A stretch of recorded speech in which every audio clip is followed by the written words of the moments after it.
Hello, Agile people. Thank you for tuning in today. This is Agile World Better English. Agile World was created by Sabrina Bruce and Carl Smith to focus on agility within a global community. And we're the newest addition to the Agile World family. I'm Cynthia Kahn, founder of GSD Mindset and Agile Consultancy, and my co-host over there is Steve Moubray. We're both passionate about Agile. Through this podcast, we plan to share experiences about how others apply Agile principles to be successful.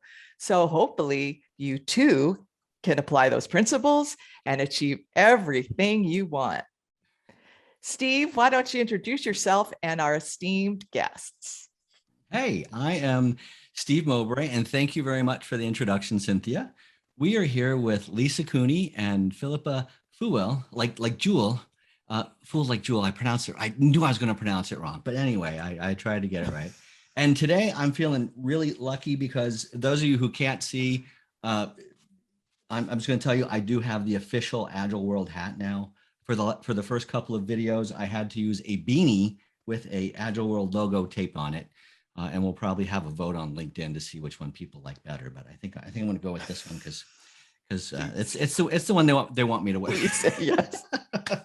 And Cynthia definitely wants me to wear it. I'm looking out for you, dude. There you go. Thank you. But we are here with Lisa Cooney and Philippa Fuel like Jewel. I almost got it right that time. If I practice it enough, I'm sure I'll get it. But we're here today to talk about Agile 2. Now, we love the fact that the Agile, manifesto is just over 20 years old. There was a big celebration in February, and it was fabulous. The principles are great behind it, and we've learned over the course of 20 freaking years that these principles can be applied extremely well, and luckily, they can be applied to many, many things. It was originally for software, but not so much anymore, right? It can be applied to everything. We're using it for portfolio management, marketing, starting businesses. Cynthia's even done a talk on personal agility and how people use it at home. So Lisa and Phil, what is this Agile 2 thing and what's up with that? Do you guys want to introduce yourselves? Who wants to go first? All right, first. Lisa, go. So I actually got into Agile initially from outside of software development. I was part of a small Scrum team that developed training for the Department of Veterans Affairs on how to be a good Scrum Master and product owner. And it was fascinating because I was learning about Agile, creating training as an instructional designer about Agile and using Jira, working in sprints, giving demos every 2 weeks, the whole 9 yards. So I was sort of like a crash course in all things Agile for the 10 months that I worked on that project. And then I went from there to the Department of Homeland Security to the Acquisition Institute, where I managed a large curriculum using Agile principles and literally using Jira, and I had a little Scrum team. And it was very successful. And we almost didn't know any better. We just did our thing. We figured it out. We made it work really well. We got a lot of terrific work done. And gradually I decided I wanted to get into the software area and learn about what Agile was like in a software setting. So I switched over to that in 2017 and discovered that most people thought Agile could only be used for software. And I'd been using it for years in a different setting and fully believe that it could be used for anything. So, I realized that I needed to share my story in the software world so that people would know about essentially what we call business agility, right? Which is this idea of applying Agile values and principles to all the things we do and not keeping it just within a tech division. And then I got into Agile 2 because I got very interested in DevOps and had the opportunity to take a DevOps for Agile Coaches class. And the teacher, Cliff Berg, decided to essentially hold a retrospective on Agile. And he invited people on LinkedIn to participate if they wanted to. And that's how I got involved initially. And that's when I first met Phil as part of that effort. Oh, okay. Because it's a pretty large group. And so bringing in Phil was an awesome idea. And Phil, tell us about you and how you got involved with this. So my background is pretty much traditional from what Agile has been in the software world, because my background is in software development. I went to school for that.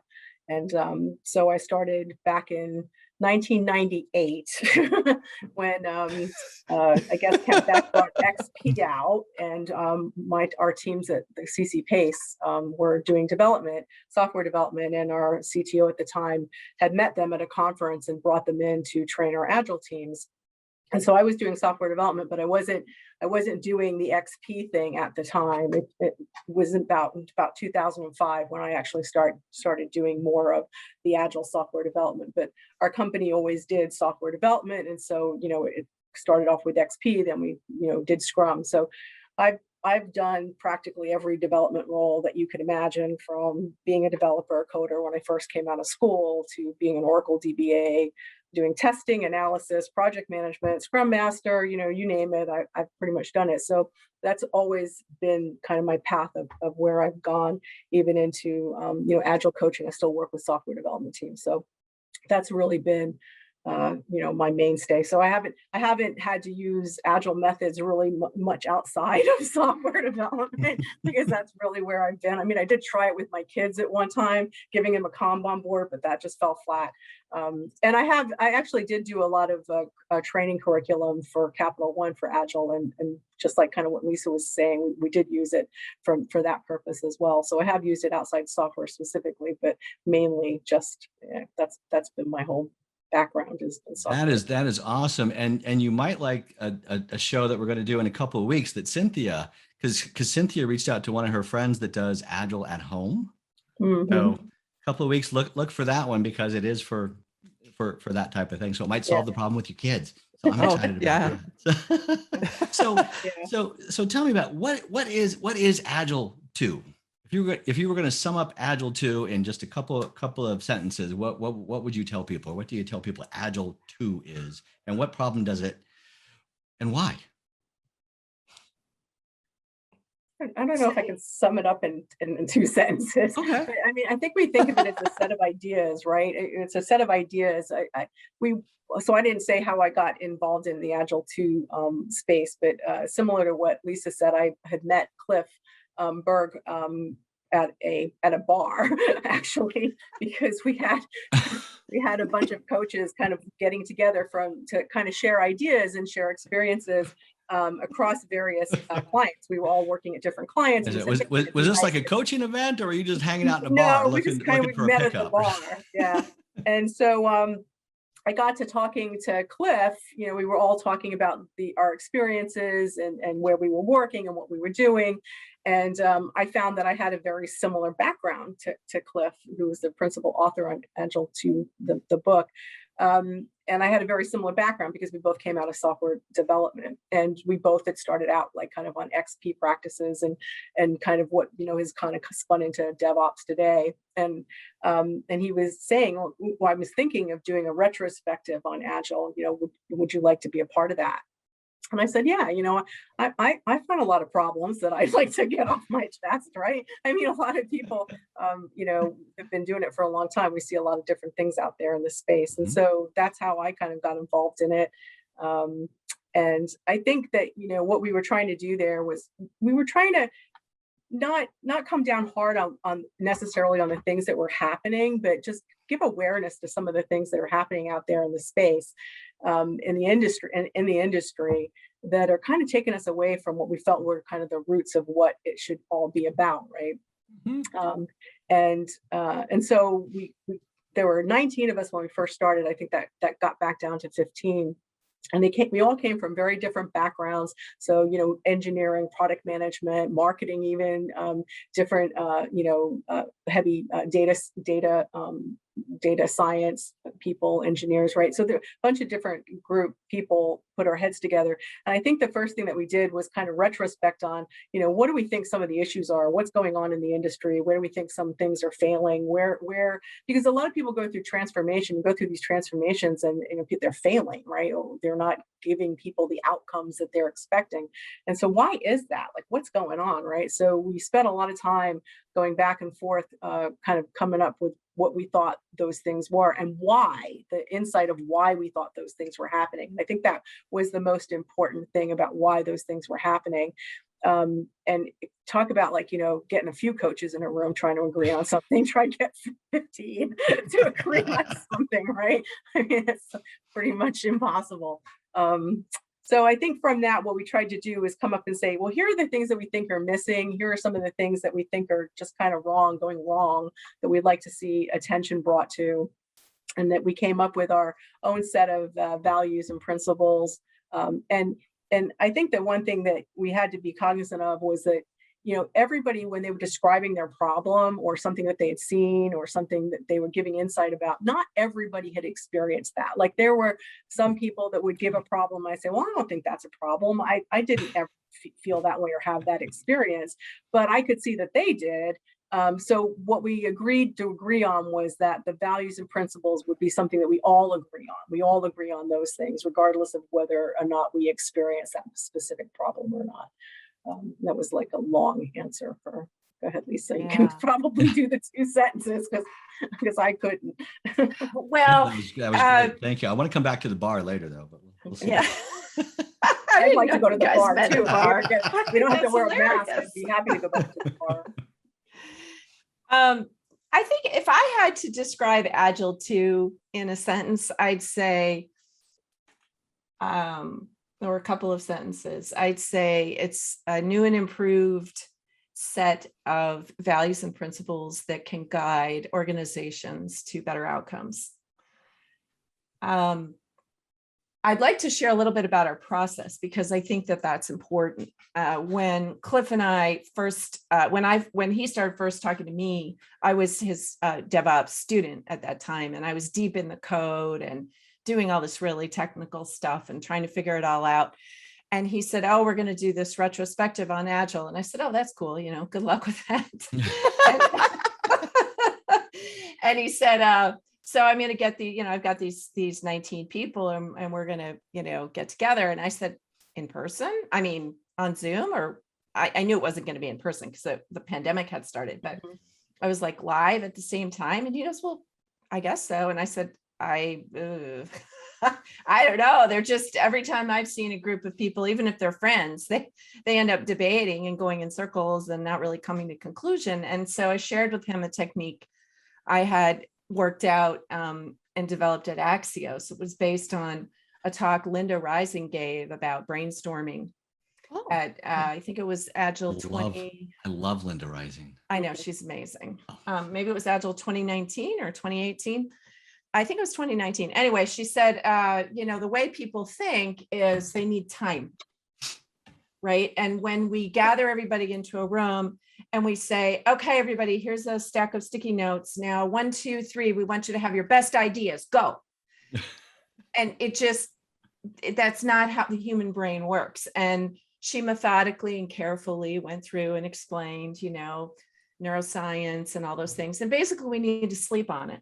Literally, we need to sleep on it. And so, and also we need multiple modalities, not just conversation, but reading, writing, thinking, talking, all the things. And so I suggested to Cliff that he use a similar technique where we just had intellectual exchanges in writing. And so when Phil mentions how we got together and debated these things, we did all those things. We did them in Slack, and we used shared documents in Google Drive. We did a lot of emails, and Cliff had one-on-ones with everyone. And I think some of the people may have gotten together. So there were a subset of them were in Australia. So people who were, had connections to one another talked, but pretty much the whole thing was done asynchronously in writing and over an 8-month period. So we took 8 months to go deep into this. And so the first thing we came up with was a list of, problems, like all the things that are going wrong, all the things we didn't like. And then we're like, well, okay, fine. Now what? And so then we started talking about, well, what can we learn from these problems? What matters? And so then we came up with a whole series of insights. So we had problems and insights. And I think there were like 150 of them. Oh my gosh. There were, well, There were pages, I know that. there was a lot of written material. But we went over it, and then we started grouping them and combining them and realizing some were really similar. And then we took them one at a time, and we had small groups of people who took on certain topics and really dug deep into those. And then as Phil said, and this was really, really important, we had an agreement amongst all of us that nothing would be a final principle until all of us were in agreement on that particular principle. And we wanted to make sure everyone could stand behind everything we wrote. And, people often ask, like, why are there so many? And my main answer to that is it's a complicated topic. There's a lot to think about. Things have gotten much more sophisticated in the last 20 years. And the original Agile Manifesto was not an intentional effort to create something that was the be all and end all, right? It was a group of people got together and wrote down some really great ideas and shared values that they had. And it was very, very useful, but it wasn't intended to be the last word. And ours is also not intended to be the last word. It's longer because with 15 people, there were different elements that various members felt really passionately about because they'd spent the last 20 years of their career working in those fields and they really knew what they were talking about. So let me ask you this, because we've given a lot of background and process, but believe it or not, there's going to be people who are listening who don't know anything about, they've never read the Agile Manifesto. They're just trying to get involved and learn about Agile. And our show is about applying principles to achieve what you want in your life and in your business. So maybe if you guys just shared some of the biggest aha moments so people understand, like, what are next gen Agile thought leaders really saying about where the Agile mindset really is, and what are some of the things that people who are Agile do? Because when they are Agile versus practicing Agile, right? They've internalized it. It's part of their being. Right. Yeah. I mean, we heard, I don't know if everybody kind of went to that conference, right? We just kind of got out the you talk about Agile 20 Reflect, because I did go to that session. Yeah. Okay. I didn't want to. Yeah. So I think the thing that came out of that, I mean, I went to as many things as I could, right? Because there's so many. But I think the biggest thing there was the word that came out that stuck in my mind that I heard so often was context. Everything has to happen in context. And the principles that, the Agile Manifesto, when it was written in a certain context. Even today, we have a certain context. And I think that people, when you use the word, like you just said, Cynthia, about practicing Agile, people tend to go to something that's a framework or a method or something easy to follow, especially when they're first starting out, because they don't really know what it's all about. So it's easy to pick something up and say, okay, follow this, start out. Even with the manifesto's values that say, this over this, start out with something. But I think what people have to learn to use is judgment, first of all, and in the context of which they're working. And that I think is the thing that kind of fails in a lot of ways, that people, when they're practicing Agile, they're just going by a book or going rote to something that they've learned, and they're not building on it or taking it to the next level or figuring out how that's going to work with whatever it is that they're doing. And then the other word I would use is balance, because when the values were written, they were this over this, but it was supposed to be a balance. And when we wrote the values for Agile 2, we specifically used the word "and" because we wanted it not to be this or this, but an "and," to think of it in balance and think of what's going to work in the context of what you're doing, and apply the one that makes the most sense with what you're doing, right? So those would be the two words that I would say for a mindset. You have to be aware of, it's fine to start with something. That's a great way to learn something, but always be conscious of how it's working in the context of where you are and what you're doing. Isn't that the People where complete they agile mindset? I mean, aren't we Mhm. supposed to evolve and evaluate and accept the fact that what our beliefs were when we started are not going to be the beliefs once we learn more. That's And right. if we cling to those beliefs, then we can't possibly achieve agility or pay attention to the market or respond to changing needs, right? So, so the smaller fish, the faster fish are going to eat us, eat the bigger fish that way, right? So that's always a struggle.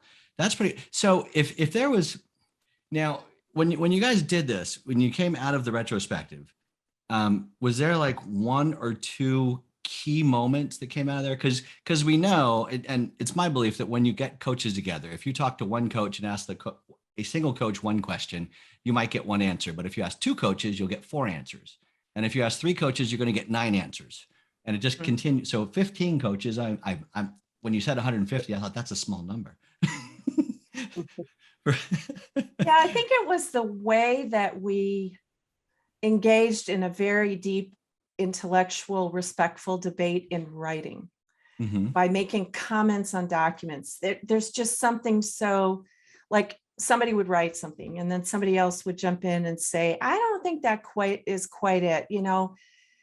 It's not that I disagree with you, but if we change it to this other thing, that would hit it more. And then somebody else would jump in and we did track changes and edits and stuff. So on the Google Docs, so that we were consistently refining rather than shooting each other down and having any kind of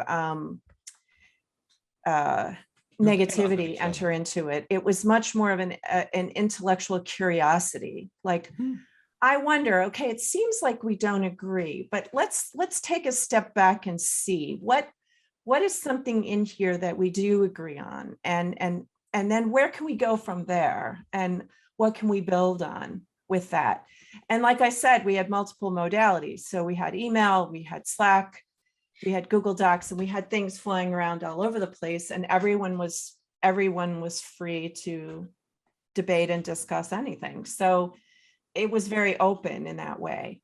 Sorry. I just No, wanted go to ahead. ask you something, because it's kind of been, I can't imagine spending like 8 months doing all of this. So at the end, like, you're going to have this aha moment. You're going to be kind of at the end of this part of your journey and getting ready for the next part. Like, what are some of the things that for you personally that came out of this, and how did it change the way you think about your agility and where you want to take even your consulting practice, right? Because after hearing all the different views of people from all over the world, 15 people, super intense, you can't come out of the other end without being changed. Like, there had to, I'm dying to know, like, some of those, and our audience too, some of those aha moments really where, wow, I now think this, I'll never be able to go back to the way that Agile 1 was, or the way I was before.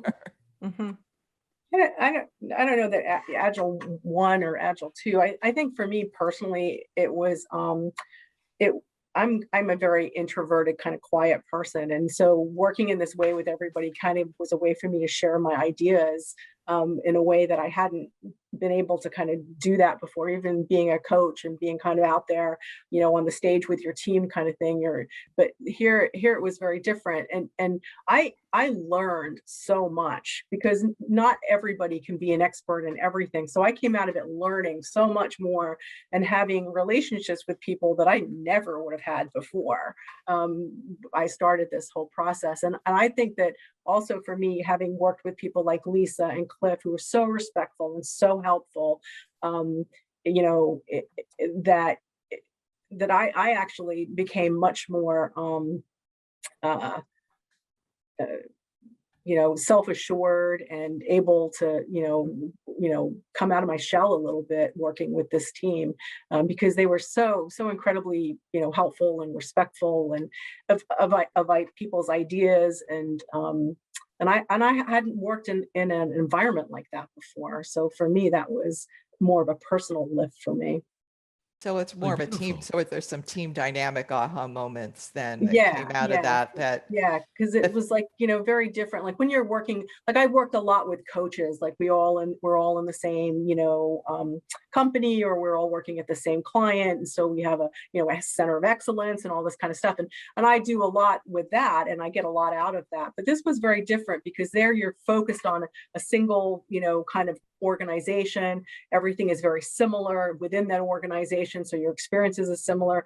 And here, you're working with people from all different backgrounds, all different countries even, and so you just kind of learned a lot, to work with a team like that, and it was very uplifting for me. That's amazing. That's a really beautiful story. Lisa, how about you? Well, for me, it was because I was simultaneously going through the DevOps class and learning so much about tech. And we had some engineers among those 15 people. And so some of the discussions were pretty technical. And just being able to understand how important that, because like I said, I came from outside of the tech world. So I just learned so much, and that brought so much depth to my ability to coach. I also was really impressed by the way things coalesced over time. Like I said, at the beginning, Cliff said, we're going to do a retrospective on the Agile Manifesto. And I was like, okay, good luck, And he said, well, we might write a new Agile Manifesto. And I'm like, okay, good luck with that. We'll see where that goes. And so but I loved it for the same reasons Phil did. There was such diversity of thought, most of the people, I think all the people in the group have been doing this for decades and really had deep experience, lots of stories to share, constantly sending articles and links to things to read and learn. I learned a lot about data, and, it's just fascinating. But as the ideas started to coalesce, I don't know how to describe it. There was like this feeling of, you know what? I think we're starting to agree on these things. This is starting to feel very organic. Like we're actually coming up with things that we all feel really good about. This is starting to make sense. And, that's around when Cliff said, we're going to put all of this on a website. And everybody was like, what? We're not ready. But what that did was it motivated us to really decide and agree on the core principles and feel good about putting them out there so that, we were aligned. And, if you read through them, many of them are very similar to ideas that have been around in the Agile community for a long time. And one of the things that Cliff often says is, there's nothing really that new in Agile too. And I think by that, what he means is that many thought leaders and leaders in the community have been talking about these types of issues for a long time. And there's a variety of articles on these topics and examples and books and things like that. So what we did that was new in a way is we articulated it clearly and simply in a set of statements, right? We sort of pulled it all together and we made some key statements like product design wasn't part of the original Agile Manifesto and hasn't gotten as much attention as it really needed. And so that's sort of something that's central to Agile 2. Data also is central, making good use of your business data and making good strategic decisions based on the data that you have. And so there's some key areas where, this is not like a newsflash, data matters, right? We've known that for a while. But the way that we put it together and articulated its importance means that the message can get across clearly to people who need to pay attention to these things. So, one of the questions we get sometimes is, can you take a team from 0 to Agile 2, like bypassing Agile? And to me, that question is always challenging because so much of Agile 2 includes so much of Agile that it's like it's like a sliding scale. It's not like I could look at somebody or a team or a company and say, oh, they're Agile too. It's not like that. Right. So Agile Thank you is for sort that of, statement. yeah, I mean, Agile's sort of baked in, believe me, remember, Phil, we had a lot of discussions over what to call this. Agility is agility, right? You're either Agile or you're not. So if people want to be Agile, we're kind of running out of time. So I just kind of want to say, people are excited. The process sounds amazing.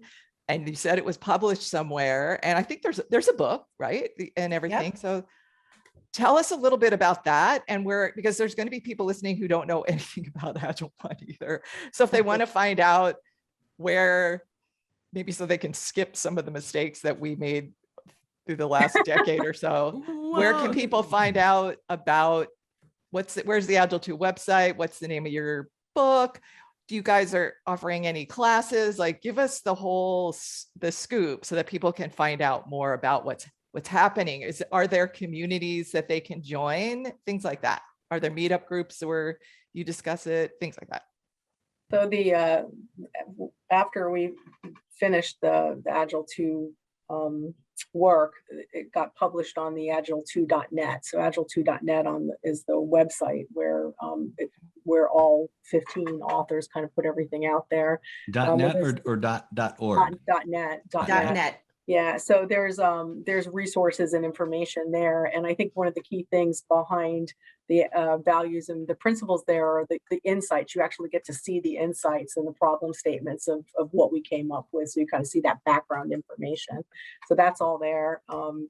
There's also a LinkedIn Agile 2 LinkedIn group where Lisa has done a lot of question and answers just recently from the Agile 2021 talk that she gave. There's a lot out there as well. There's the Agile 2, the next iteration book, which with 5 of us, with Cliff being the principal author, that was the book that came out of it. And there's a lot of good information in there. And then Lisa is part of a new group. I'm still with CC Pace, but Lisa's part of a group that I consult with called Agile 2 Academy. So I'll let her talk about that.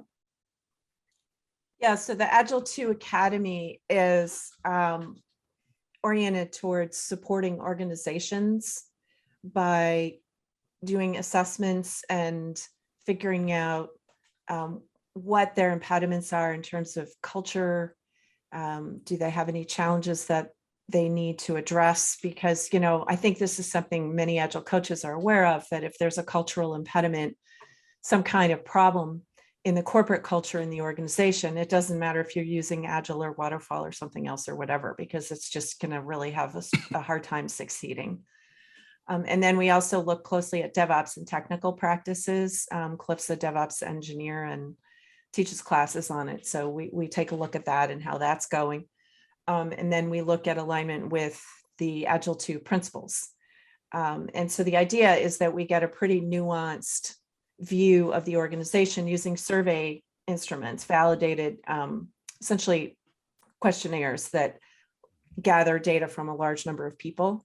And then we analyze the data. And then we also do qualitative interviews and conversations and put it all together into, here's what we're seeing in the organization. And here's some areas where we think you'll get the biggest bang for your buck in terms of improvement. Identifying, like, if it's an organization that's already tried an Agile transformation and they're struggling a little bit with it, we can uncover what is holding them back and give them some suggestions. We don't have any retail training available right now. We probably will eventually, but right now we're focusing on, in the academy, we're focusing on supporting organizations. Now, the Agile 2 LinkedIn group that Phil mentioned is where people who are curious about this can go to discuss things, debate, share ideas. And we post information and links links to articles that support our ideas and things like that, so that, we're trying to build a community of people just so that they can become aware of what we're talking about and what the philosophy is. And really, it's a way of thinking. It's a way of looking deeply at what is going on in your unique context and coming up with ways to improve things. So it's not a recipe, it's not a framework, or there's no steps to follow. It's some principles to help guide you on your journey and how you're going Exactly. forward, which is the best we can do, because it's not one size that fits all. So Exactly. there's the link. So there's the website directly, agile2.net. There's the LinkedIn group, which I'm a member of the LinkedIn group. There's the book, right? Agile 2. Mhm. And there's, and Cynthia, you mentioned meetup events. Phil, are there any meetup events coming up? Maybe August, what day did we I think decide it was on? a Wednesday, the Oh, third. is she going to speak at your Yes, meetup yes. group? So Phil's gonna Yeah. Phil's gonna be there at Agile Coaching DC meetup, and so you'll be able to learn more. That will be posted when we post the video, or when we post the podcast. So it will all be there. All right, so it is about time. Do you guys have any final words that you'd like to leave the audience with? Because I'm sure they'll love it. One thing I would like to point out is the Agile Manifesto is brilliant. The original Agile Manifesto was written 20 years ago. The values have survived for 20 years. The principles are all wonderful and excellent. When it was done, Facebook did not exist. We couldn't do video conferencing. Cell phones in the US could not connect to the internet when it was written. So think about how fast things are changing now compared to then. However, in an agile mindset, right, we want to reevaluate what we thought. And something that lasted 20 years, that's a generation, is absolutely amazing. So Agile 2 is not to say that the original manifesto was anything but brilliant, but sometimes we need to evolve and for different reasons and different purposes, right? I was just thinking, there's people who were born today who don't know a world without Agile. Never mind. We did bring up both of my Sorry, kids, right? just rise. It's just kind of like, oh, well, You're no right. cell phone. Yeah, they know a world without a cell phone. Well, they don't even know a world without Agile. So You're right. If you're not old enough to drink, you didn't I'd know already it. had 2 decades of work experience by the time it came out. So Phil, Lisa, anything you want to leave us with, other than the bar? Yeah. I would just say, Lisa, one of the things that I also learned is to look and read and think outside the sphere of just kind of like the traditional Agile, right? I learned an awful lot working with this group. We talked a lot about leadership and product management and things that were kind of outside of the original kind of manifesto that was originally there, especially things like leadership and psychological safety and all sorts of different things that are really important today. And so broaden your perspective, broaden your reading into some of those other areas. And that's, I think, one of the things that Agile 2 does, is at least doesn't just look at the core of what Agile has always been, with the methods and things. It looks at things that are kind of outside of that are so important in order for organizations to be successful. So I would just say that that's something to consider. the second Wonderful, person Phil. we've Thank talked you. to that said Lisa. read outside your discipline, because Yeah. that Yeah. is Yeah. really gives you a perspective that it broadens the way that you look at life and Mhm. business. Yeah. And it helps you see other people's perspectives because now you're a little bit more familiar with their context, right? So I think that's an important piece. Yeah, and I love the fact that you guys had people working from so many different areas. Mhm. Yep. And that's really where agility is applied now in all those Mhm. different areas, not just one. So Lisa, and any final words before? Yeah, I would just like to invite everyone who's listening to learn more. You can go to the agile2.net website and read about the values and principles. You can join the LinkedIn group, and there's all kinds of posts there. mostly from Cliff and I, but increasingly we're getting more people joining who are posting and taking a close look at this and thinking about what it all means, and just learn a little bit about it and see what appeals to you, what resonates for you, and try some things out, get some new ideas and see how it goes, do some experiments. There you go. That's awesome. So is the best place for people to start interacting, is it the LinkedIn group? Is that more interactive than the website? Of course, the best place is to come join Phil on August 25th. Yeah, well, that's the best one. The agile2.net is a static site. It's sort of a historical record of everything. Right. So it'd be the LinkedIn group would be the best. LinkedIn is where we would like to get, people to engage in conversation, and there's some of that going on there, and people can ask questions. And that is awesome. That is awesome. And I know I've joined it, and I look forward to continuing. Let me say thank you guys very much. I thought this was very, very helpful. I greatly appreciate it. Cynthia, any final words? Yes. Did you know that Agile World is everywhere you want to be? We're on all your favorite social media sites, LinkedIn, Facebook, Twitter, and if you still have a blog on Tumblr, we do too. We're on. Our video version of our podcast can be seen on YouTube and straight from our news website, agile-world.news. And our podcasts are also available everywhere: Spotify, Apple, Google, Pocket Cast, Anchor, Breaker, and Radio Public. Do you have any other ideas for topics and you want to be on this show because it is awesome? Well, you can email us. You can email me at Cynthia@agile-world.news, or Steve, where can they find you? Oh, Steve at agileworld.news. And you don't have to have such beautiful flowers in your background as Lisa does.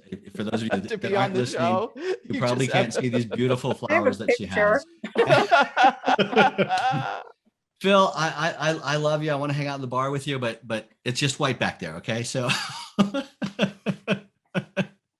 I'll hang out with you, Phil. We'll definitely hang out. We'll definitely hang out. But let's face it, Lisa's knocked it out of the park for the background there. That's just gorgeous. So, the flowers are absolutely beautiful. thank you. All right. Thanks for having us. So thank you guys so much. I really I'm dying to learn more. Thank you guys so much. All right, everybody. Take care. Bye. Take care. Bye-bye. Bye-bye.